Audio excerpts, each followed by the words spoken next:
Alors, poursuite donc du cours, on va maintenant s'intéresser à des exemples particuliers, donc l'application de la recherche de la réaction favorisée les plus grandes constantes d'équilibre.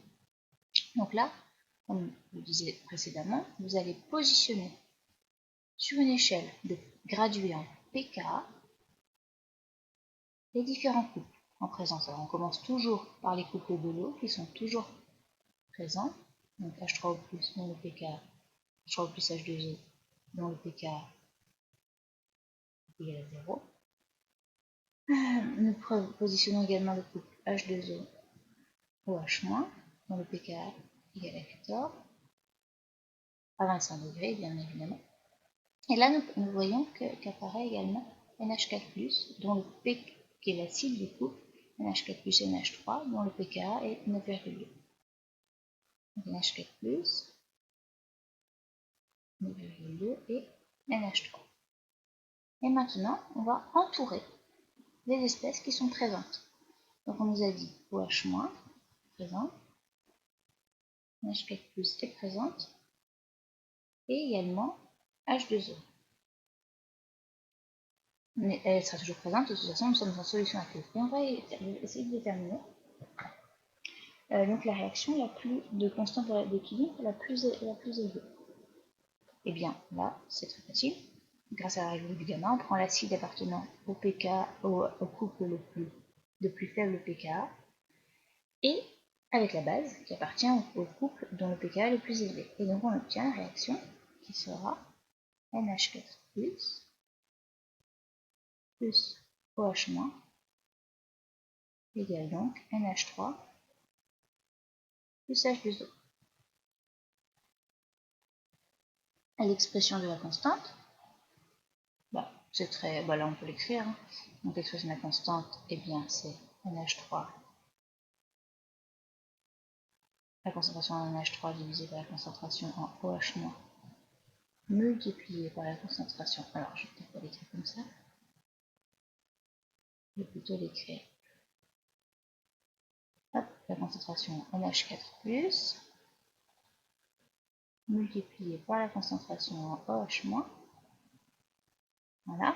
Et donc pour que ce soit bien clair pour tout le monde, je rajoute la concentration en H3O+, au numérateur, au dénominateur, pour que vous reconnaissiez de quelle constante est-ce qu'il s'agit. Là, je reconnais clairement ici qu'il s'agit du produit unique de l'eau, KE, et ici, je reconnais qu'il s'agit de la constante d'acidité. En fait, vous auriez pu dire qu'il s'agissait de la constante de basicité précédemment, mais comme ce n'est pas une notion forcément exactement exigible, donc j'écris Ka sur KE, et donc je peux déterminer la valeur de la constante d'équilibre. On dit 10 puissance moins 9,2 divisé par 10 puissance moins 14, autrement dit 10 puissance 4,8. Et donc on a une réaction favorisée et quantitative. Réaction favorisée quantitative. Très très supérieure. Quantitative.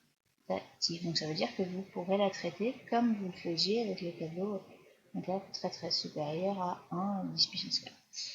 Maintenant, on va faire exactement la même chose mais avec d'autres couples. Donc un autre couple, avec cette fois un petit peu un peu plus grand, hop. On va positionner donc toujours H3O+, j'aurais dû les positionner déjà, H3O+, H2O, H2O, H-, 14, 0. Maintenant on a ClO- qui appartient au couple HClO 7,5 et l'autre CH3COH 4,8. Et HCO3-, tout ça. Donc on a 7,5, 7,5, 6,3 et 4,8. Donc on a CH3,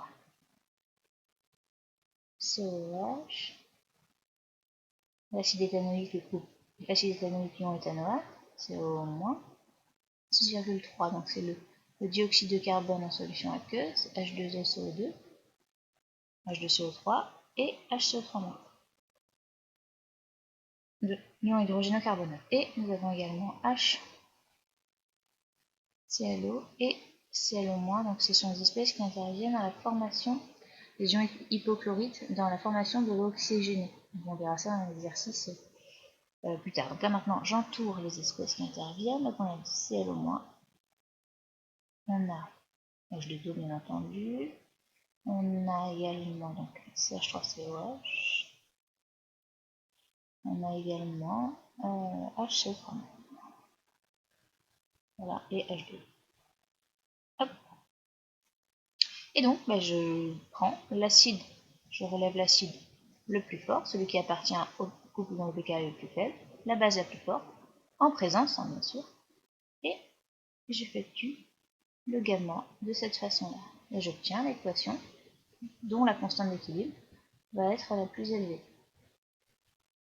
CH3COH plus Cl- égale donc CH3CO- plus HClO. La constante d'équilibre, le produit des concentrations, des activités. Mais là, en l'occurrence, comme les espèces sont en solution aqueuse, donc évidemment, il s'agit de concentration. Hop, divisé par la constance. Hop. Petit bug. Donc CH3. Oula. Un gros bug même. CH3. COH. Et ce que tu fais là. H3COOH. Et excusez-moi. J'espère qu'on va pouvoir poursuivre. Ouais. Multiplié par ClO-. Et là, on reconnaît très rapidement qu'il s'agit de Ka. En fait, si j'appelle Ka1, on va dire ça Ka1 sur Ka2. Alors, je vais dire comme ça, on va mettre ici Ka et Ka1, puis Ka2, puis Ka3. Donc ici, c'est pas PK1, PK2, ça va être K1, il n'y a pas de souci, et Ka3. Ka3, et donc l'expression, la valeur, pardon, 10 puissance moins 7,8 divisé par 10 puissance moins 7,5. Et donc on se retrouve avec une constante d'équilibre 10 puissance 2,7. Hop, 2,7. Donc là la réaction est également très très supérieure à 1. Alors maintenant on va faire le dernier exemple. J'aurais pu vous dire de le faire évidemment vous-même. Alors maintenant on met en présence, hop, NH4+, NH3 et H2O. Donc c'est-à-dire, alors H3 plus H2O, H2O,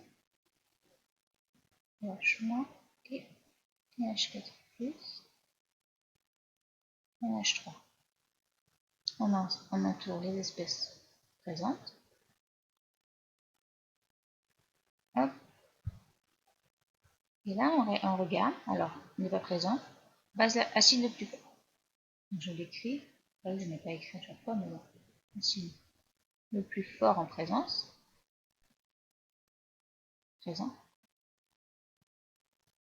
Maintenant, on part des bases les plus fortes. Est-ce qu'elle est présente? Non. Donc, c'est celui-ci qui est la base la plus forte en présence.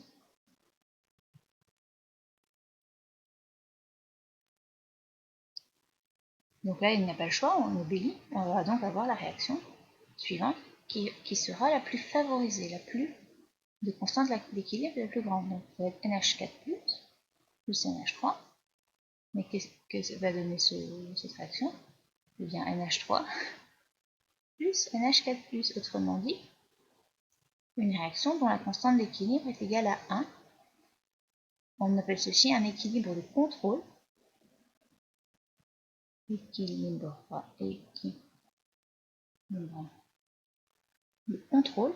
Alors, en termes d'évolution de la quantité de matière, ça ne nous apporte rien.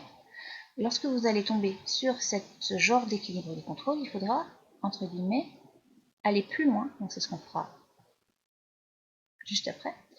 Aller plus loin et déterminer une réaction dont la constante d'équilibre va être inférieure.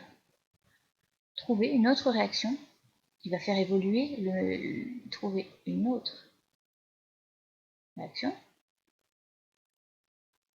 de K inférieur, de constante d'équilibre inférieure à 1, mais faisant évoluer le mélange. Évoluer le mélange. Alors je posterai tout à l'heure une autre vidéo, là je suis obligée d'arrêter.